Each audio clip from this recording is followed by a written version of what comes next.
नमस्कार. महाराष्ट्र कॅरम असोसिएशनच्या 17व्या वर्धापन दिनानिमित्त आपण आज इथे आलो आहोत आणि आपल्यासमोर त्यांच्या मेमरीज शेअर करण्यासाठी आहेत आंतरराष्ट्रीय कॅरमपटू ज्यांनी अनेक आंतरराष्ट्रीय स्पर्धांमध्ये भारताला रिप्रेझेंट केले आणि राज्य स्पर्धा राष्ट्रीय स्पर्धांमध्ये खूप सारी पदकं महाराष्ट्राला मिळवून दिली आहेत. असे अष्टपैलू खेळाडू आज आपल्याशी बोलण्यासाठी आलेले आहेत. श्री महेंद्र तांबे सर, आपलं खूप खूप स्वागत.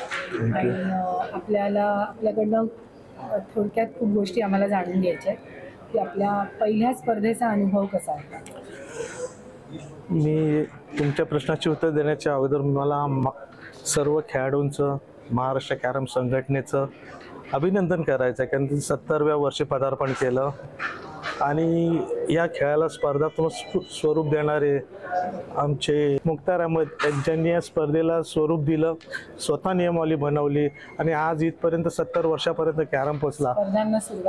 स्पर्धांना सुरुवात झाली, खेळाडू घडले. आम्हाला या खेळामार्फत मला बँकेत डेप्युटी मॅनेजर म्हणून नोकरी मिळाली. अशी इतर खेळाडूंना बरेच ठिकाणी नोकरी मिळाली. याच्याबद्दल मी त्यांचे आभार मानतो आणि आजपर्यंत कॅरम जिवंत ठेवलं आहे त्यांचेही आभार मानतो आणि पुढे असं जिवंत राहो म्हणून मी सर्व खेळाडूंना शुभेच्छा देतो. त्याच्याबरोबर मी आलो, पदाधिकाऱ्यांचा पण महत्त्वाचा भाग आहे. एवढं मी बोलतो, बस. आपण जवळजवळ 40 वर्षाहून अधिक या कॅरमशी संबंधित आहात खेळाडू म्हणून. तर आपले प्रतिस्पर्धी अरुण केदार सर, जे आता महाराष्ट्र कॅरम संघटनेचे सचिव आहेत, तर त्यांच्याबरोबर सामना खेळतानाचा एखादा अनुभव आपण सांगितला. अरुण केदार बरोबर खेळताना जरी तो प्रतिस्पर्धी असला तरी तो माझा डबल्सचा पार्टनर होता आणि आम्ही दोघांनी एकाच दिवशी बँक जॉईन केली. आम्ही दोघेही बँक ऑफ महाराष्ट्रामध्ये होते आणि आम्ही ज्युनियरपासून खेळतोय. 1980 पासून आमच्या दोघांची निवड राष्ट्रीय स्पर्धेसाठी झाली होती हैदराबादला. तेव्हापासून खेळतोय. पण तेव्हापासून अरुण केदार त्याची एंट्रीच एकदम कॅरम क्षेत्रामध्ये एकदम धूमकेतूसारखी झाली. आमच्या इथं वनमाळी स्पर्धेमध्ये त्यांनी त्यावेळेचे कादेर खान, डेव्हिड जोसेफ अशा खेळाडूंना त्यांनी हरवलं होतं. विजय संगम त्यावेळेचे, त्यांच्याबरोबर 3 गेम केले होते. देशपांडे सर आहेत, रमेश शेट्टी, त्यांच्याबरोबर जिंकले नव्हते पण 2-3 गेममध्ये म्हणजे चांगली मात करून खेळत होते आणि खूप पुढे गेलेला खेळाडू होता. भले त्यांची जेवढी स्ट्रोकमध्ये पॉवर नव्हती पण त्यांची डोकं, नजाकत हे खूप छान होतं त्यांचं. म्हणजे सहजासहजी आपल्याला दिसताना दिसेल की हा एवढा म्हणजे नाही मी याला जिंकू शकतो, पण जेव्हा आपण बोर्डवरती बसतो तेव्हा कळतं. मी त्याच्याबरोबर सातत्याने प्रॅक्टिस करत असत. म्हणजे आम्ही एकत्र स्पर्धेत आलं, प्रॅक्टिस करत असताना प्रॅक्टिसमध्ये मी हरवायचो पण स्पर्धेत त्याला जिंकायचो नाही. काय माहिती तो कुठून त्याची स्वतःची स्ट्रॅटेजी वापरायचा. कारण काही खेळाडूंकडे काय नाही का आपला एक गुणधर्म असतो, तो वेळेलाच बाहेर काढतो ते. आणि मी सुरुवातीला बऱ्याच स्पर्धा त्याला हारलो.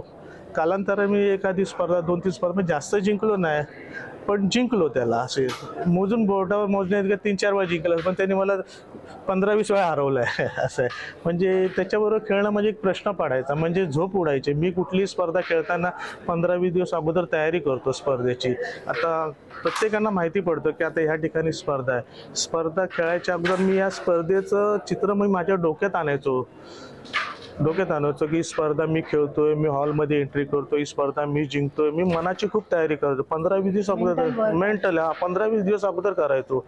माझ्या आता ट्रॉफी आले, लोक माझ्या टाळ्या वाजवतात मी जिंकलो. पण अशा वेळेला हा खेळाडू समोर अरुण केदारसारखा आला की माझी नांगीच पडायची. पण मी हारलो तरी मी जिद्द सोडायचं नाही. ते अरुणला सुद्धा माहिती आहे. इथे हॉलमध्ये हारलो तर मी रात्री जाऊन 9-9:30ला जाऊन कॅरम घरी जाऊन पुन्हा आमच्या क्लबमध्ये महाराष्ट्र कामगारमध्ये जाऊन प्रॅक्टिस करायचो. 2 वाजायचे 3 वाजायचे. मला ते समाधान व्हायचं नाही की मी हारलो का हारलो याचा मी शोध लावायचो. मी हारलो तरी शोध लावायचो, जिंकलो तरी शोध लावायचो. मी जिंकलो का, आज मी याच्याशी जिंकलो असतो तर पुढच्या वेळी मला ह्याच पद्धतीने खेळायची. एक पद्धत असते खेळामध्ये, ती मी ठरवून खेळायचो. खूप छान गोष्ट सांगितलीत सर, कारण हल्ली खेळाडूंमध्ये ही खिलाडी वृत्ती दिसत नाही. चांगल्याला चांगलं म्हणायची पण पद्धत आता राहिलेली नाही आहे. तर आपल्या प्रतिस्पर्ध्याबद्दल एवढं चांगलं बोलणारी खरंच कमी खेळाडू आहेत.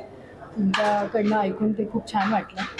सर, 40 वर्षात महाराष्ट्र कॅरम असोसिएशननी बऱ्याच स्पर्धा आयोजित केल्या आहेत. तर ह्याच्या पुढील वाटचालीसाठी तुम्ही काय सजेस्ट कराल त्याला, की अजून थोडंसं काय केलं पाहिजे की आपण 4 पावलं पुढे जायला मदत होईल?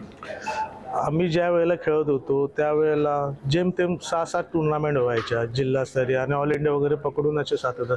पण जेव्हापासून अरुण केदारने स्वतःच्या हातात महाराष्ट्र कॅरम संघटना किंवा मुंबई जिल्हा कॅरम संघटना आल्यापासून त्यांनी कमीत कमी वर्षाला 15 टुर्नामेंट घेतले.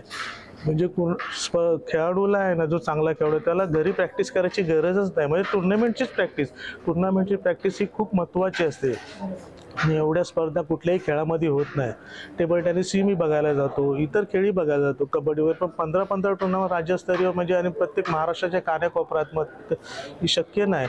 आणि त्याबरोबर स्पर्धा होतात त्याबरोबर पण ह्या खेळामधले ना थोडेसे नियम बदलायला पाहिजे. त्याबद्दल आता जी संघटना आहे त्यांनी विचार करायला पाहिजे. याचं कारण काय माहिती आहे काय, आम्ही जेव्हा खेळत होतो ना तेव्हा प्रेक्षक खूप याची बघायची, ही तरी गर्दी काहीच नाही, 1%-2% गर्दी आहे अशी बोर्ड होती, झुंबड असायची म्हणजे खेळ बघायला. त्याचं कारण असं की सोंगट्यांचं वजन कमी झालेलं आहे.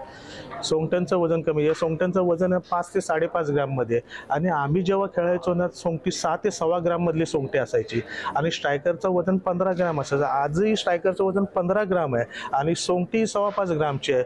म्हणजे नुसतं स्ट्रायकर टच केलं तरी सोंगटी पळते.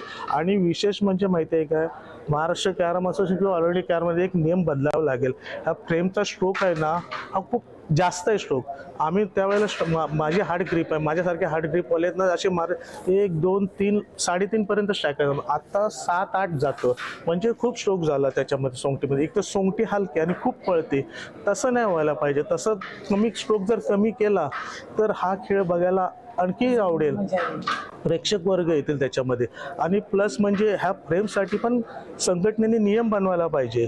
कारण बिलियर्ड्समध्ये त्यांच्या बॉलाचे वजन सेम असतात, फ्रेमचा स्ट्रोक पण सेम असतो. तुम्ही बघा बिलियर्ड्स बघत असाल ना तर बॉल जंप होत नाही वगैरे, ह्याच्यामध्ये जंप होतं कारण फ्रेमला स्ट्रोक जास्त आहे, सोंगटी उडते, सोंगटी हलकी आहे, सोंगटीच्या खाली हवा, सोंगटीची ते रिंग बनवताना आहे ना त्याच्यामध्ये हवा किती राहते हे पण बघायला पाहिजे.